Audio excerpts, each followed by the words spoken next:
Right. Okay. Real. Over to you, Gav. Okay. Thank you. So first of all, welcome to everybody, and thank you for coming and having a look. And as we've spoken about just before, it will be available as well to watch back later if you have to shoot off to any jobs or anything halfway through. It is going to be a sort of not very formal thing, so I understand a lot of people here probably know half of the stuff that we're going to talk about. But as somebody said, it's about locks, so we're all interested still, and there might be something that you can learn from it anyway. Things that I'm going to say in here are my opinion when it comes to tools and things like that. They're not the gospel. Some people get along better with other things, and I don't want to offend anybody if I choose one tool over another and they disagree. So there's just my opinion. Take it as you will, and dip in at the end if you have something that you'd say was better or works better for you, maybe. Starting out, really, just to talk about the type of locks that I'm talking about, and that's basically the standard pin tumbler locks. And wafer locks would have a mention as well, because they are very similar, but I don't have one here to sort of display it, unfortunately. So wafer locks in general, they can mostly be raked. So they're the type of locks you'll find on your letterboxes, bypass keys for electronic home safes as well. Very simple lock, doesn't need much covering really. We sort of know about them. You can rake them, you can impression them and overlift them. So main focus here then is pin tumblers. We have rim locks and we have Euro locks. So what camera are we on? Okay, it's this one here. We all know what a Euro looks like and a rim cylinder. These two locks are the same, so to speak, as they both use the same pin system. Some have 6 pins, as you can see, and some have 5. The orientation is main difference. In your rim cylinder, your pins are up in the top here. In your Euro cylinder, most commonly anyway, your pins will be down in the Bible down here at the bottom. Another thing to say, a lot of people say it different ways around. If I'm going to refer to the top of the keyway, I'm going to say that would be the part down here, the spine of the key, I would say. And in a rim cylinder fashion, obviously that seems upside down, but most of the locks we're dealing with this way. So I would say this is the top of the keyway. Okay. There are certain locks that we need to look out for. I know there's a lot of you here that are locksmiths and some are not. So what I suppose I'm saying is a word of warning, maybe if you can pick locks as a lock sporter, it's not a wise idea to go and attempt to pick locks maybe indoors or something like that, as you could cause issues and problems. That's why there are lots of groups around. We all have the same rules, which are mainly don't pick a lock unless it belongs to you or unless you have the permission of the person whose lock it is. And if the lock is in use, it's also not a good idea to try and pick it either, as you can cause yourself a problem. And it becomes very expensive if you don't know how to solve that problem yourself.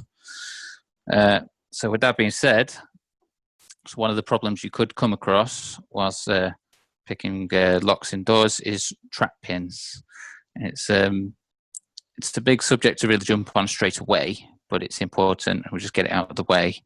A Euro cylinder, or I'm not too sure about rim cylinders, I've not seen them too much, but a Euro cylinder can have trap pins in them, and you will not be able to see these trap pins until you have got yourself stuck in them.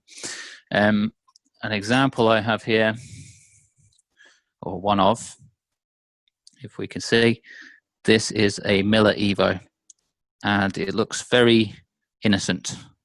Despite having the kite mark on the front, which tells us it's a British standard lock, it looks like a standard lock in a door. Now, if we're going to pick this, they can rake even sometimes very easily, and you're going to get yourself caught in traps, which are on the bottom here. We can see the standard pins through the middle and trap pins either side.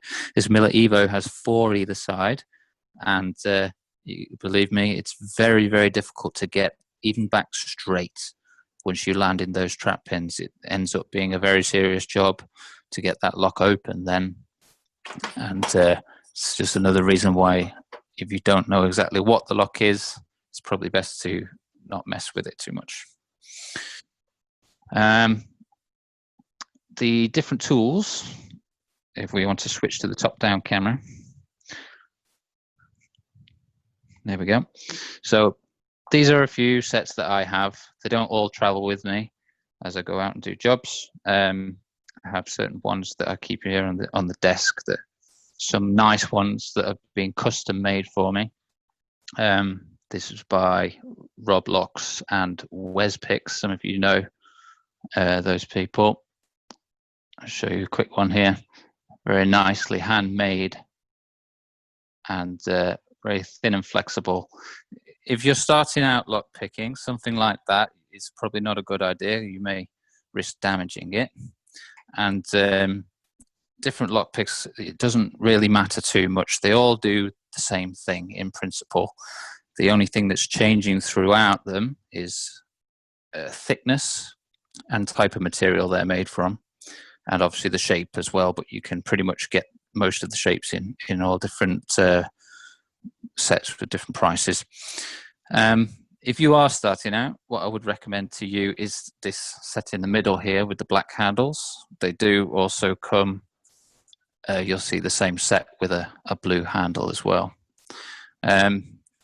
Often branded Secure Pro, which is labeled on the handle there. This pick set, I believe, perhaps however many I've got laid out there, is a set. It comes with a Z tension wrench and a standard wrench, which has a twist on both ends. I believe it's this one. And that set, you could probably find it, you get that on Wish or something like that. That's around £3 for the entire set. And picking with this set is just as easy as picking with one of the other sets. You may need to do a little bit of file work on them to smooth it out, but as long as you've got the right thickness, it's just the same. And because of that fact, any picking I do today, I'm going to do with this cheap set, just to show that it is possible.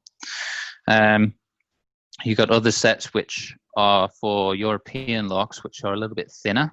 I should probably regret trying to pick this up from a flat glass surface.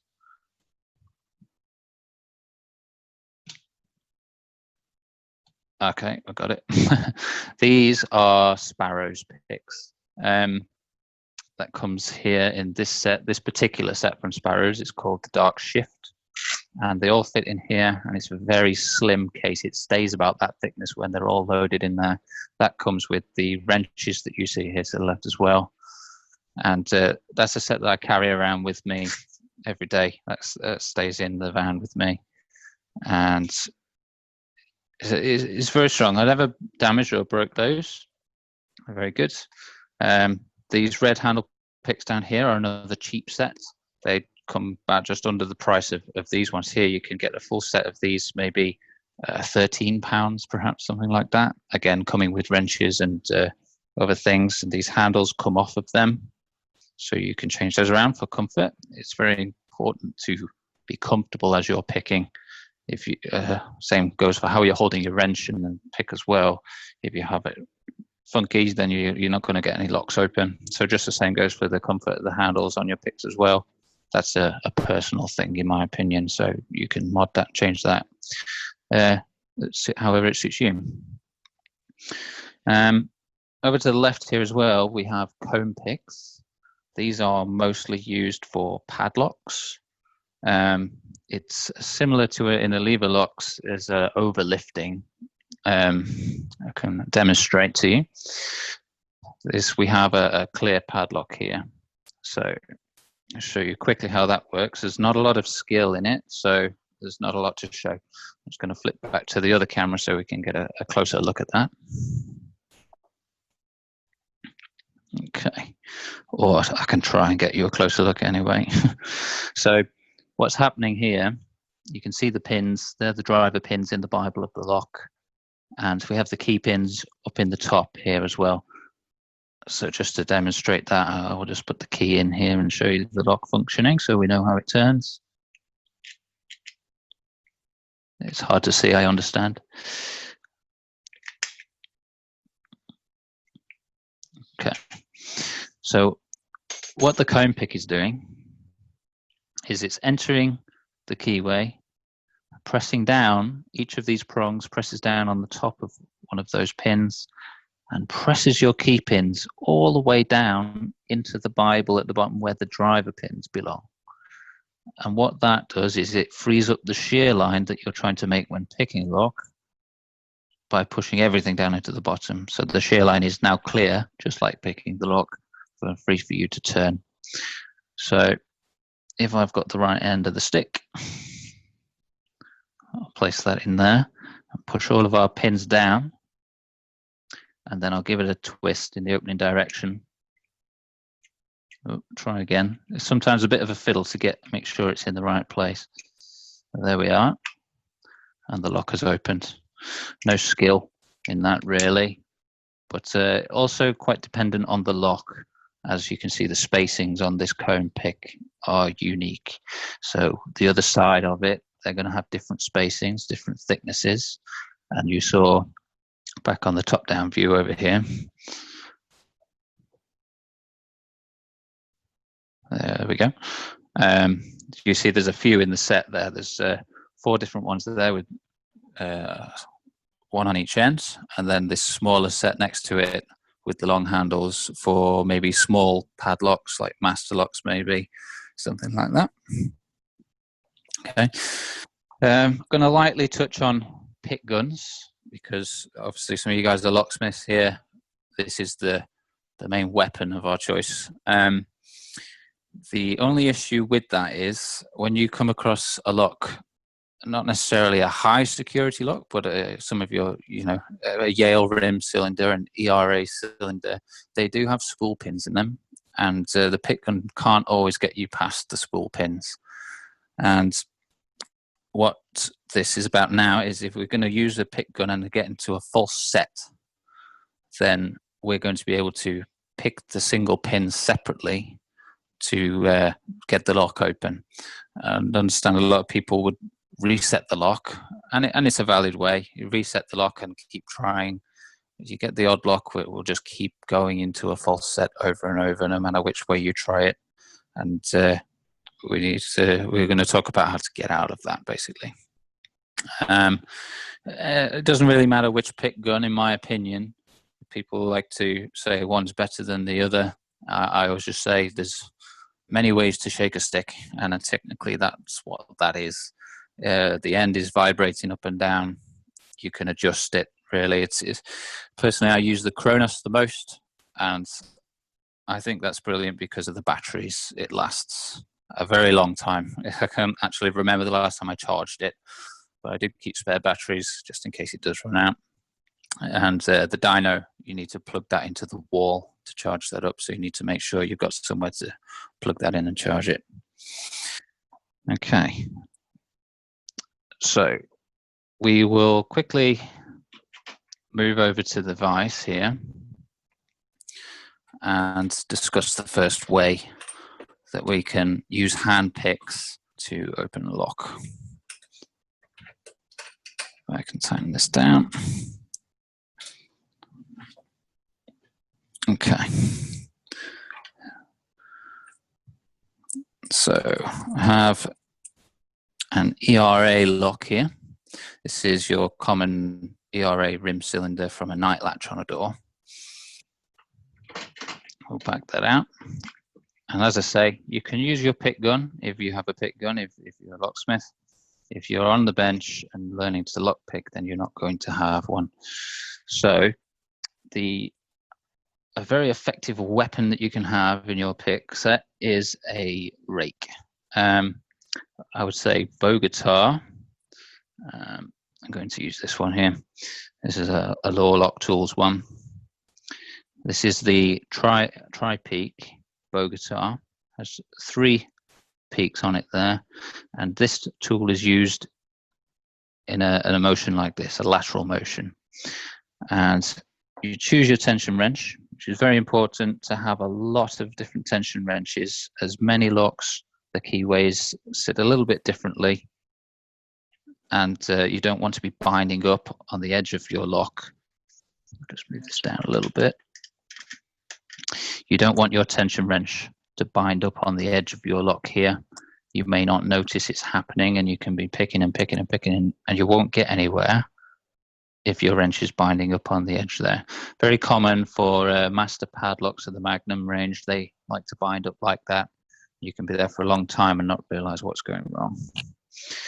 So when we're raking, we're going to get one or two things. We're either going to get the lock open, or we're going to get a false set with this sort of security level of lock. That's how that's going to usually go. Occasionally you won't get anything, and you need to switch to a different method. So as luck might probably have it, this is not going to cooperate for me, but we're going to try and rake up either a false set or an open. And the tension is quite important for this method. You need not too heavy tension for this particular lock. Some locks may vary. You just need a light tension there with your finger or thumb, whatever suits you. A good firm grip on your pick, and simply lift up into the pins with your light tension on and rake. And so you're lifting the pick up and down at the same time as in and out. Sounds sort of comical, but I shouldn't really be trying to pick locks on here. It's never going to work for me. If it's not going to work for this, then I'm going to get the pick gun on it. Or you can pick them single pin by pin. Chances are this is not going to work.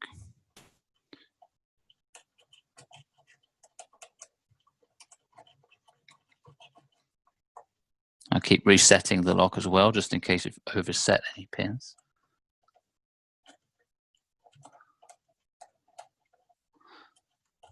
No? Okay. So that hasn't got me anything. If I'm in the vise, I'm going to get my hook pick out, a medium hook, and I'm going to go 1 pin by pin until I get my false set, and then work on the spools. As we've not quite got there yet, I'm just going to give it a quick go with the pick gun.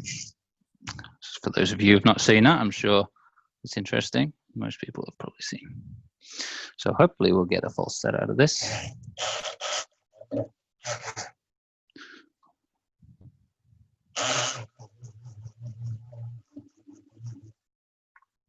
Or the whole video is for naught.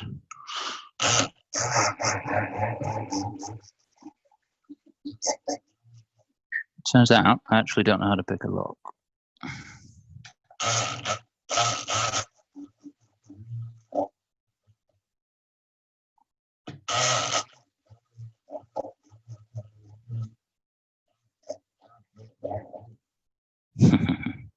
So I just picked this moments ago. It could be the tension that I spoke of earlier, and it definitely is. So as an example, the tension wrench was binding up in the bottom of the lock. It's not ideal what I said about it, and then went and had it happen to me, but we can try a different tension wrench. That's why it's important to have different wrenches. So there we go. That's gone into a false set there. And 2 options. Again, like I say, people would reset that and try again. I know this lock will pick with the pick gun.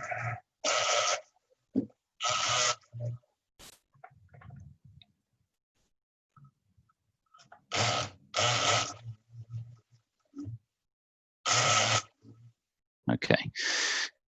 So we have false set. And then we would move on to, I would go for a medium hook. When it's a cylinder like this, and I know that it doesn't have any crazy bitting on it, I'd go for a medium hook. And as I said, I'm going to use the cheap set here with the black handles. And I'm going to do this really quickly. I'm going to just sort of try and find the spool pins, and then we're going to load in the demonstration lock and show you exactly how we can find those spool pins and then possibly come back to it. So I start from the back of the lock. We have the pins all down on the shaft of this pick. Pick into the back, apply the tension, and I do it that way because if I'm pulling back from the back of the lock, the pins come right up on the slope of the hook. If I'm starting from the front, it's much harder to try and move under the pins with the hook pick sticking up like that. So again, this is down to preference, but I like to start at the back of the lock so I can pull it backwards and have the pins right up onto the pick. So we are in our false set, and I'm coming through, testing each pin and waiting for the wrench to give me some kind of feedback. And I felt a little bit there, but I'm going to keep going through just to be sure, make sure that none of them are giving any better feedback than that particular one was. So starting from the back again, I've got a very, very light tension on here with my thumb. Just testing those pins. There is one at the back that is making a movement, but there's one at the front which is even more pronounced than that. So again, my hands are in the way a little bit. We'll get a better look at the demonstration lock in a moment. So I'm just going to press down on that pin. I get counter rotation, slowly force him up until we got a click, and the pick gun seemed to have done most of the work on that lock there and got some of the spool pins out of the way as well. We only had one to contend with. So right, that was it in the lock. Again, very hard to see, so we're going to put a demonstration lock in the vise that we've designed and had made for this video here. I'll move the camera around as well so we can see better. We'll just get it set up. If any of you are looking for a good vise as well, I definitely recommend these yellow Stanleys. They are one of the most versatile vices, unless you get a Pana vise, but they're very expensive. This one, brilliant for the price, and we can adjust this around anywhere and turn the degree that it's at as well. I highly recommend it. And this is clamped to my worktop here as well in the kitchen. So pat that up a little bit there. So this is a representation of a Euro cylinder. I'm sure you can see that. It's sort of a cross section. If we look at the padlock here, we can see that the same thing with that first chamber. That's what we're looking at here. We have a sprung pin in there. We have a separate driver pin from the key pin. And we're aiming to separate these two pins, one below the shear line and one above the shear line, and then that'll allow us to turn the cylinder. This little handle up here is representing our tension wrench, so it's nice and out of the way. I'm just going to use my finger as the pick, just so we can get an idea of what's going on. Currently loaded in the lock is a standard pin, which we're talking about the driver pins here. Typically, if any pins are going to be security pins, they tend to just have the driver pin, the security pin, as that's the one that is currently under spring tension, is in between the shear line where it needs to break. Obviously, some higher security locks do have the key pin as a security pin as well, but it's not too common, so we won't get into it. So, a standard pin, as we insert the key into the front of the lock, will be pushed down to meet the shear line, and then the lock can be turned like so. So as we are picking, we apply the tension on, and then with the tension, feel for the binding pin. In this case, the only pin in the lock, so it's going to bind, is this one, and we slowly press it down with the tension on up here until we get the click and the lock opens. Obviously, you'll have more than one pin in the lock, so you'll get the click. Once you've got the click, it will actually hold itself as the core turns ever so slightly. And if you see, if I turn it if I turn it slightly here, the pin holds itself down, and the top one is free to move. So that can kind of tell you that that pin is picked when it has lost its spring tension. So especially if we're picking a lock the other way up with the drivers in the top, you'll see this pin will now drop down. But when you put your pick under it to lift it, you'll see that it's loose and no longer under spring tension, which can tell us that the pin is picked or is hanging up on a security feature of the driver pin. So that's your standard pin. And we can lift that out here and change the driver pin to the next common pin, which is a spool, which you saw we dealt with in the ERA cylinder just then. So we, at that point, used our pick gun and we got ourselves into a false set. Now, what's happening there is in the stack, you will have standard pins as well as spools. So we pick the standard pin first to the shear line. With the standard pin being in there, the core is tight, it's locked. And once we pick the standard pin out of the way, the lock will then turn and lock onto the spool like that. So once that's happened, that's what we're calling a false set. And we are able to use that to our advantage. A lot of people say when they get a false set, they, like I say, they reset the lock and start again. If I get a false set, I see that as a bonus. I see that now the lock is going to talk to me and tell me how to pick it. So we land in the false set, and just like before, with the tension on, again, very light tension because we want to let this turn backwards. We'll reach through the lock, press each of the pins until one of them makes our wrench turn backwards. And you'll see when I press this pin down here with very light tension on, the lock starts to turn back to the locked position. Okay, I've only got my finger on top here, I'm not lifting it, so you can see that's pushing back straight. And the idea is you're letting it come back straight, but not enough so that you lose your previously set pins. They will stay hanging just on the edge due to the tolerances in the lock. They're not perfect, so some will stay hung up whilst letting others pass.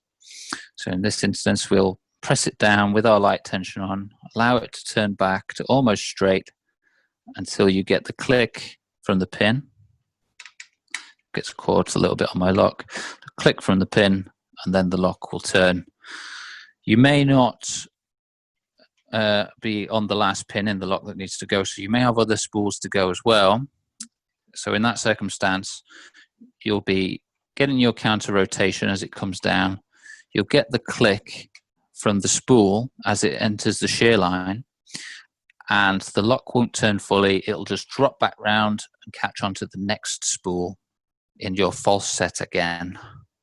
And sometimes you may lose the false set and you have to nudge a few pins to get them back to where they'll be in the false set. That's your basic spool pin security pins. And this is what is in the majority of the locks you're going to come across. They'll have a minimum of one standard pin. They'll never be all spools. If they were all spools, then they would be exactly like this lock is here, and the core would be all floppy like that, and you'd have problems getting a key in and out of the lock. If it was slightly turned like that, you wouldn't be able to retract your key. So they'll never pin them up like that. They'll always have at least one driver pin in, most of the time more than one, at least two maybe. You know, I know that Yale's probably have about two. The next more common pin from that, or as I say, they're not the next more common pin, but the closest to that pin would be mushroom pins. And I know a few lock manufacturers call spool pins mushroom pins. Casp, for example, from Carl Camlin, they like to call mushroom pins, they like to call their spool pins mushroom pins, but this is in fact a mushroom pin. Commonly loaded in challenge locks the wrong way round. I'm not actually sure which way it should be. It should be this way, as a mushroom is. We'll drop that in there along with our key pin. And the idea of this pin is to give you the false set like a spool would, which we have already because it's the only pin there. And what you might notice, I don't know if it picks up on the camera or not. I can perhaps try and zoom in a little bit. No, it's not going to let me. But what happens here is when we hit the false set, you'll see the side edge of the spool or mushroom pin will come in perfect contact with the edge of the chamber there. So now, rather than when we had our spool, we had a gap. Now we are flush, and it's a constant contact with the side chamber. So as we go to pick this pin, watching the tension wrench over here, rather than getting the counter rotation that we got before with the spool, we will actually see it very slightly, but it actually dropped further as we pushed that pin down. We went deeper into our false set. So that will happen, and it will come all the way down till it meets the top end. When it gets there, then it acts just like the spool did before. So not a great deal of difference, but if we press down on that now, we will get the counter rotation, we get the click, and the lock will open. So it's just about the feedback, really, that you're going to get from that pin. You can press it, and it's not the same counter rotation you got from the spool. It's more of a dull extra rotation. Okay, pull that out. The next most common pin, second from the spool, I would say, would be a serrated pin. So the idea of a serrated pin is obviously strictly to stop lock pickers from, or inexperienced lock pickers from opening the locks by touch and feel. When we set a standard driver pin, we get that nice click. Then we know while that's set and that top pin was loose, as I explained before, we know that pin's set. We can move on to the next pin and carry on picking. When we have a serrated pin at the shear line and we have tension on, and typically the inexperienced picker is going to have too much tension on, not knowing that it has these pins in here, and we try and push down the key pin, we get that click. I'm not sure if it's audible or not. I'll try and make it a bit louder. We got our click, and indeed that top pin is now loose, as if the pin was set. So not knowing what was in the lock, we'd move on to the next pin and then not realize what's going on when we haven't got an open after 10 minutes of trying to press these pins because we thought this pin was set. What it actually needs is lighter tension and another press on the pin, and that gives us another click as we move on to the next serration on the pin. Again, we think that's now set. It'll hold itself there, but we need to go back to that and further press this pin until we either get an open, or if it's not the last pin to go in the lock, we will get a certain amount of rotation every time we hear a click. It'll drop around a little bit, just like a spool might be, but a very small spool. And then when we finally get to the last serration, it'll go that tiny bit further, and then we can move on to the next pin. Alternatively, if it doesn't move a tiny bit further, we can go one click on the pin and then move through the rest of the lock, pressing other pins to see if any others click. And then by default, you will end up coming back to this pin, which will give you another click, and it will keep clicking until it is ready to be opened. One of the more difficult pins for picking, that's one. So there are certain locks. This is an example. This is a stock Federal lock. There are many variants of this kind of lock. They're not too cheap, made of aluminium. They have a changeable core. These come stock full of serrated pins. So if you want yourself a challenge, go and pick yourself one of those up.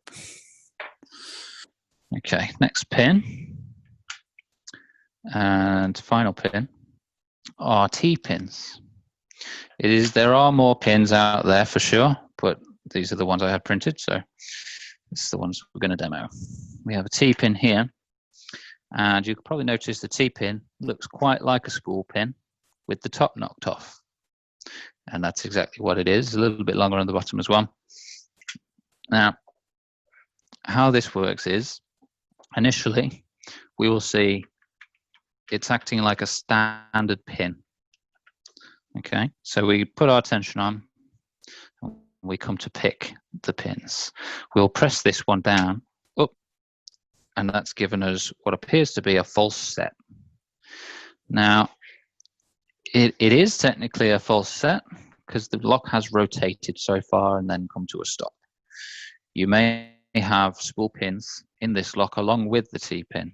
So you'll reach through and some of them will give you counter rotation until you get the rest set and you come back to this T-pin and you press on it and you'll see that the pin does in fact move down, but we're getting no rotation on our tension at all up here at the top. Well, we opened the lock there, but we have no rotation as we are pressing that pin down. So that would lead you to believe that that pin is not binding or ready to be set. That, or it is set already, as it can be held down, just like with the serrated pin. It can be held down and make you believe it's set. And poking on it hasn't given you any counter rotation, and we know we're in a false set.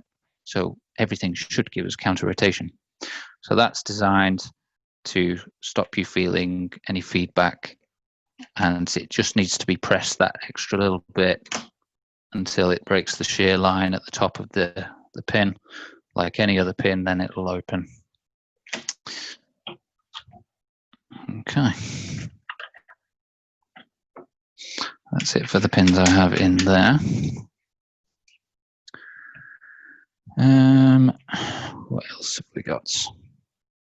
Keyways as well. They can play a really large part in whether you're going to get a lock open or not. And that it sort of comes back to, again, the picks that we use.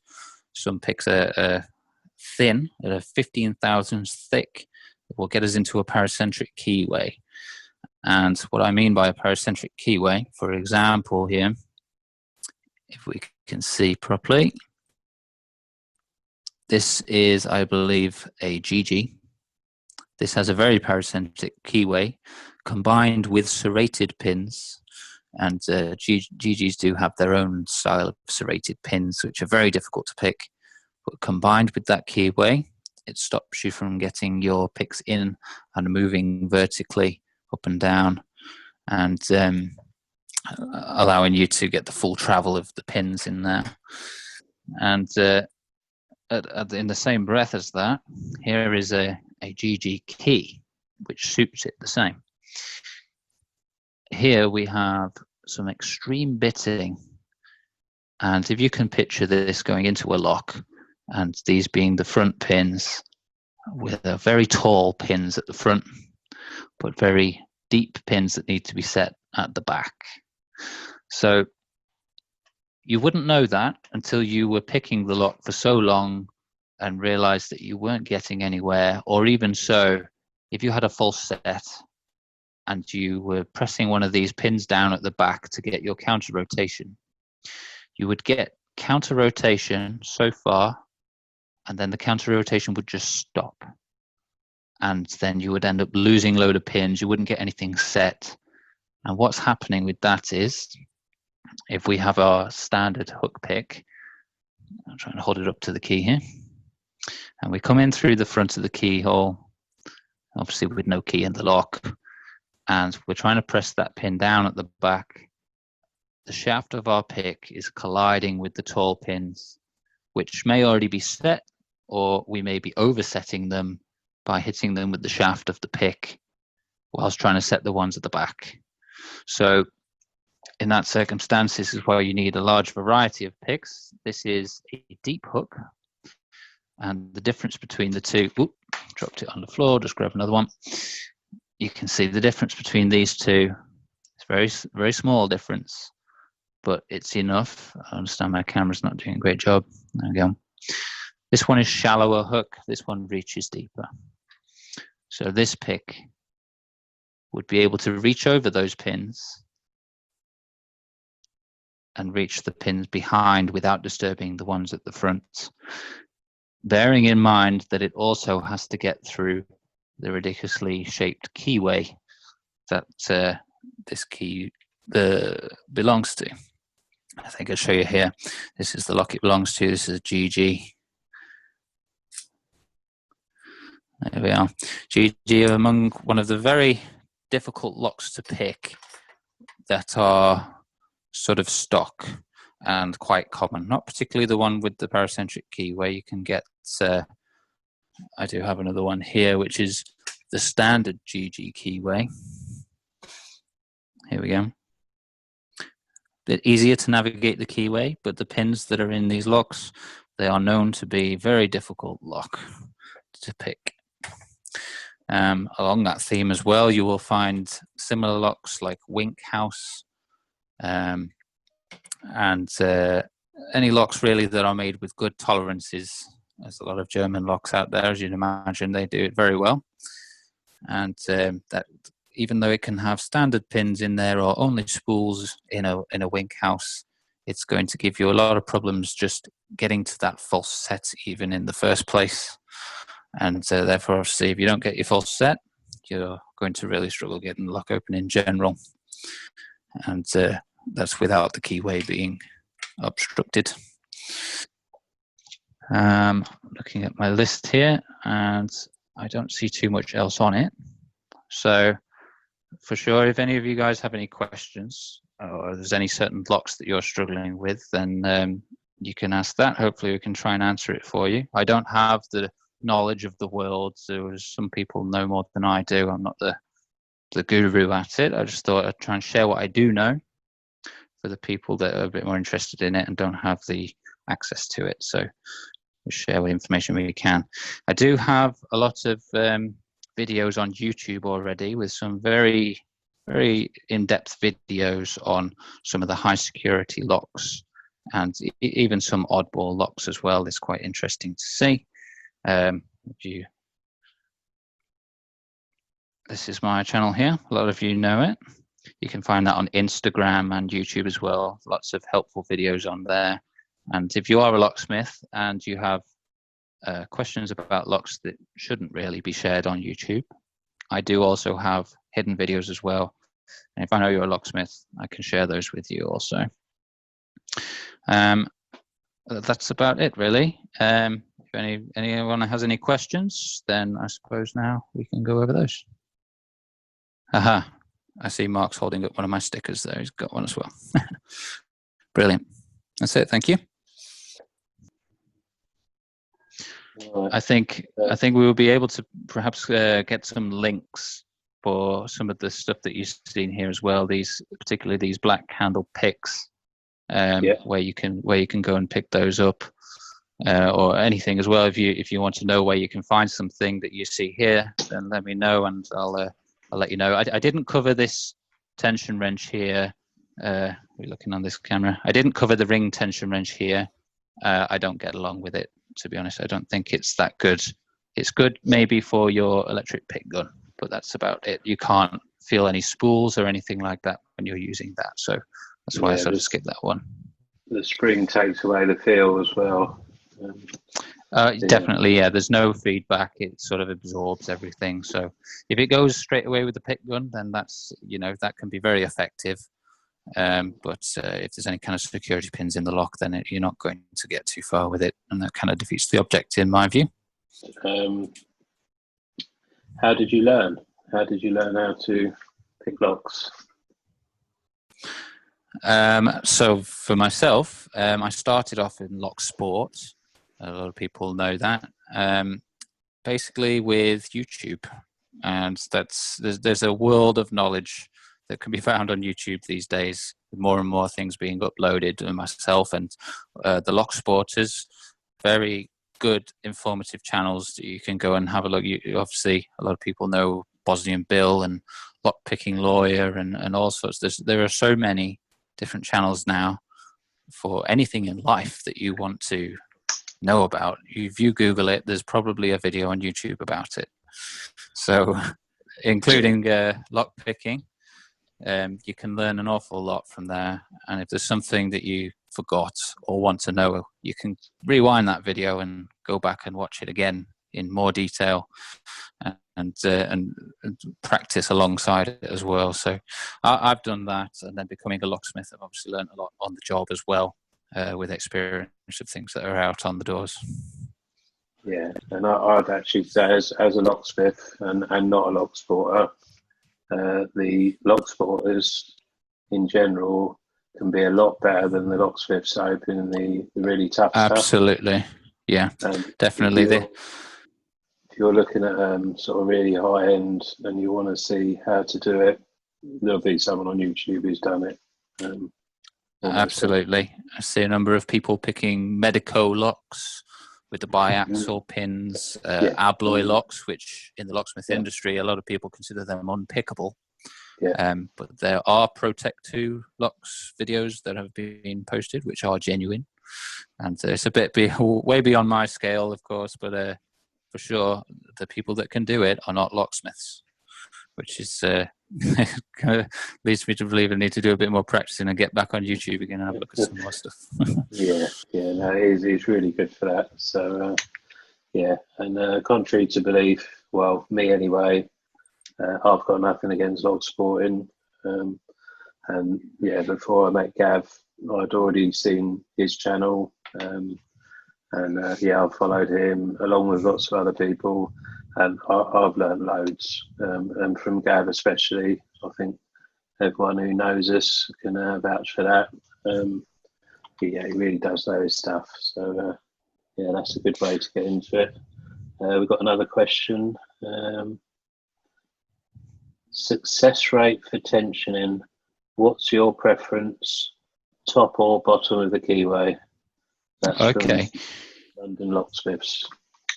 Okay, so it's a good reminder there actually, because I didn't really cover it very well. So end up jumping back into a video here. But it varies on the lock, and also the situation. For me personally as a locksmith, I can be in different situations. We're not always in the vice. So different sort of door handles and things like that can leave you to only be able to use one side. But there, as I was speaking about before with the GG lock there, with the crazy bitting, when there is not enough room above those tall pins at the front and you need to reach the ones at the back, sometimes the only option is to use the thing that I say is the bottom of the keyway. Again, this part down here.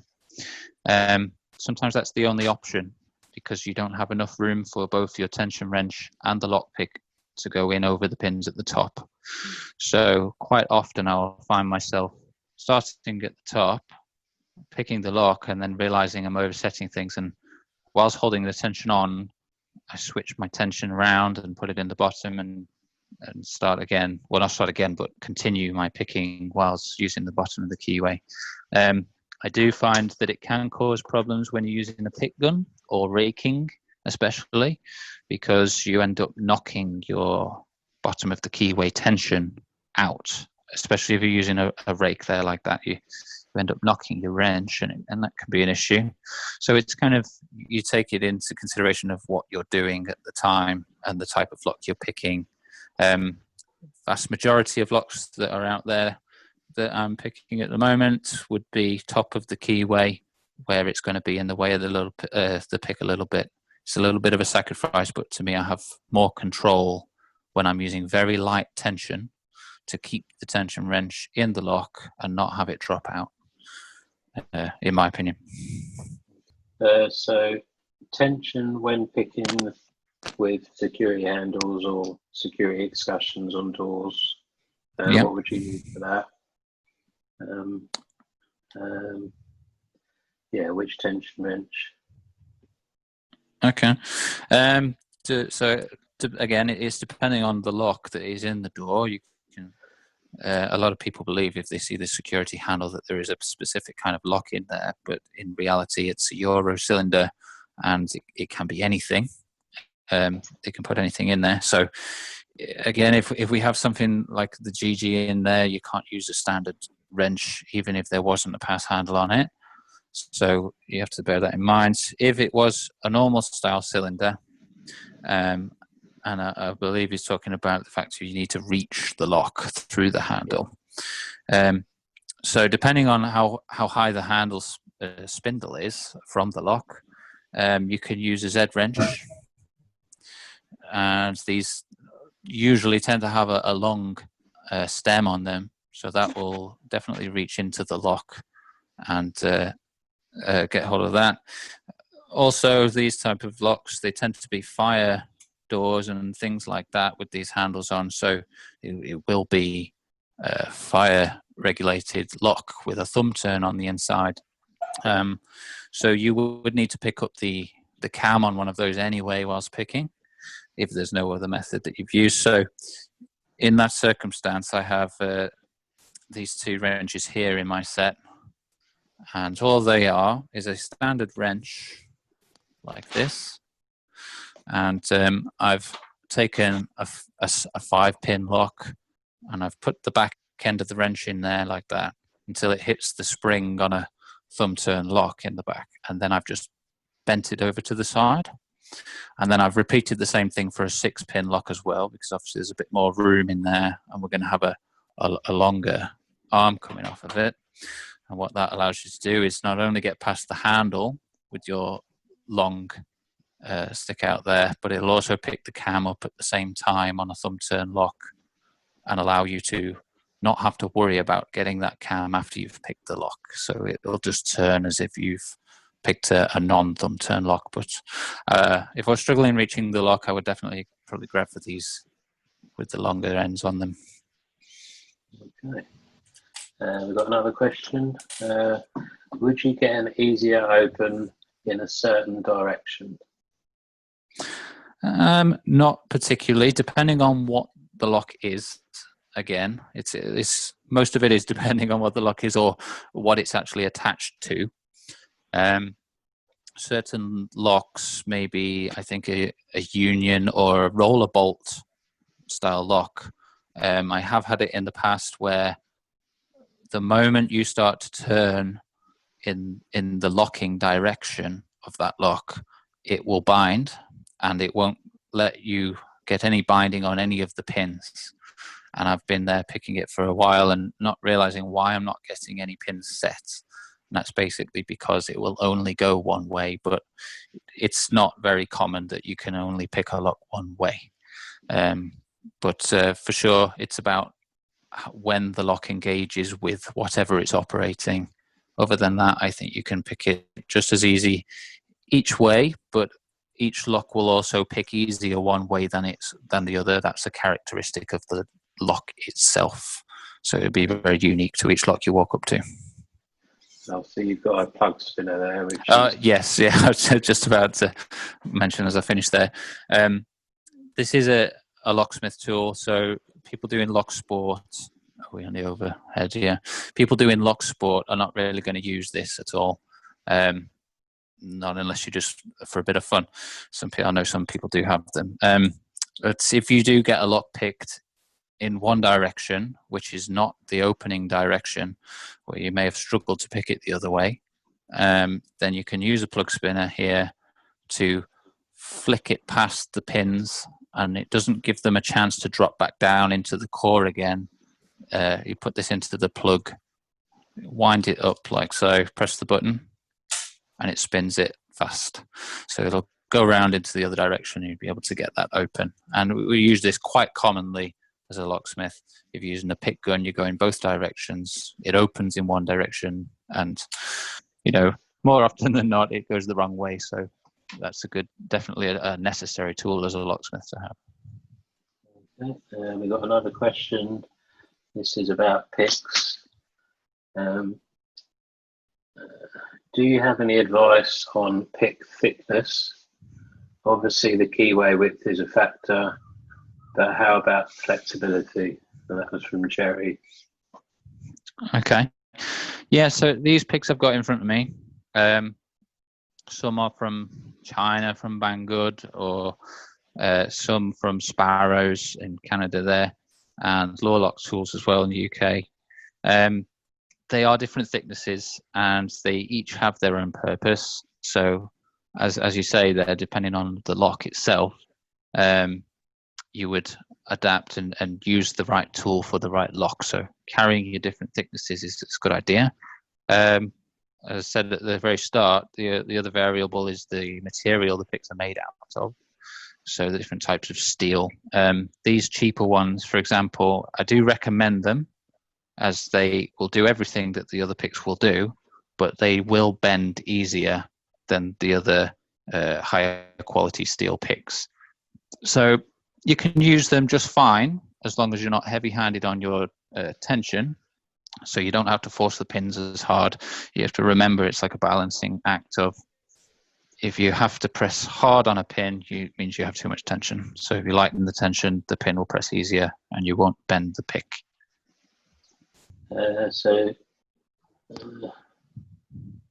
Yeah, a few people have joined us late, so if anyone's worried, we are recording it and we'll upload it later. Maybe if there's anything that you think I didn't cover that I could do, then for sure I'll do that for you. Yeah, I think there's obviously there's other types of locks. So there's the dimple cylinders, which we're going to cover another time. Yeah, that'll be a separate video. Yeah, if there's anything anyone else wants to know or wants to chat in private, or if you're stuck on anything, speak to myself or Gavin. Go on. I just wanted to ask. You showed us the custom pick that you got from Wes, but show us the one that you got from Rob. Oh, I just wanted to see it. I can't really see it very well. It's so you imagine you see it in my hand over in the. So that's Wes's one, isn't it? That's Wes's one. You see the size of it in the hand there, and the one from Rob here came back in one of my metal boxes. He put a gift inside of the metal box for me to win when I opened it. So it's small in nature due to that. Has to fit in the box, but I think it's brilliant, and it's different to my Wes Picks one, as it has a deeper hook. So I keep those two in the box together, and between the two, it'll get almost everything open that I'm trying to pick with the high security stuff. It's quite nice little. I forgot what does he call that? Is that called Corian? Yeah, that's the one. Corian? That's what he says. Yeah. Looks like he's got some steel pins in there as well as a full tang. Very nice. It's lovely to have these things where they're not necessary as such with all the other stuff. It's really nice to have them, and I'm sort of scared to use them every now and again because they're they're very thin. So you can't go heavy-handed with them, but you don't need to. So yeah, really nice. And I know we've got another good custom pick maker on at the moment, and it with XP Mods, Jason. Yeah. Is he in here? Yeah, I think he's logged on and watching. He's a quality custom pick maker as well. I've just noticed that my phone has the top-down view has just died, so that won't be coming back. Sorry. What? I can move this one a little bit. Yeah, brilliant. If I'm collecting, I haven't got one of his yet, so maybe I'll put in a good word in and try and get one of them in my set, my collection. Yeah. I see a lot of there's a lot of amazing pick makers out there, and some of the stuff is insane. It's like knife making, which I quite enjoy as well. I enjoy watching people making knives on YouTube and whatnot, and it's very similar to that. Very nice sort of display model picks, if you will. Like they need to go in a glass cabinet kind of thing. But there is a Facebook group for custom lock picks as well. You're on that one as well, aren't you? Yes, I am. Yeah. I'm not sure what it's actually called. How people can find it if they wanted to. Custom lock pick makers, I suppose. Yeah, it's the name of the group. Yeah, I'm sure we'll be able to find it. Yeah, I think we have another group as well on the locksmith side of things. It's called Custom Locksmith Tools, off the back of that one, I suppose. So locksmiths can jump in that one of the things they're making. Unfortunately, though, that's a lot of bypass things in there, I guess. So it's not for everybody. Not everyone will be let in. But if you are a locksmith, and you can jump on there and have a look as well. And I know you said that you'd be looking at dimple locks in the future. I don't know if I've missed any of these, but have you done lever locks already, or is there any plans to do? Yes. Lever locks is to come. Yeah. Okay. Yeah. So we've got someone called Andy Love, and he'll be hosting at the same time next week at 2:00. and he'll be going. Who, Andy through, Mack? no, Andy Andy Love. Love. Andy Love. He's a good locksmith. Oh. Yeah, Andy Mack would be nice. We could get him to jump in as well. That'd be brilliant. Yeah, should ask him, drop him an email. Yeah, I might do. Yeah, so yeah, he'll be going through curtain locks, which is obviously a bit harder, and the common ones you find, and the tools associated, and his techniques. No, I think that's it, Gav. What would you recommend for someone who's just starting? So, what locks to start on, and the sort of things to practice on initially? If you're a complete newbie. Yeah, I think somebody has mentioned it recently. The lock that I showed, here it is, the clear acrylic padlock. You can get this in all sorts of things, Euro cylinders and dimple locks and all that. I would say stay away from that. It's a great lock for, like today, I've been able to show you something, or if you want to explain to your muggle friends what lock picking is, then that's a great way to sort of show them how it works. But as for practicing lock picking, they're not a good representation of a real lock. With it being plastic, it binds up in different ways, so avoid that. But other good ones would be the Sparrows revolver set, and the other, I forgot what they're called, progressive locks that they have as well, where you can change the pinning in the lock as you get better. They supply pins with it and different keys, and I think they have grub screws where the pins are, so you don't really need to know much about disassembling the lock either.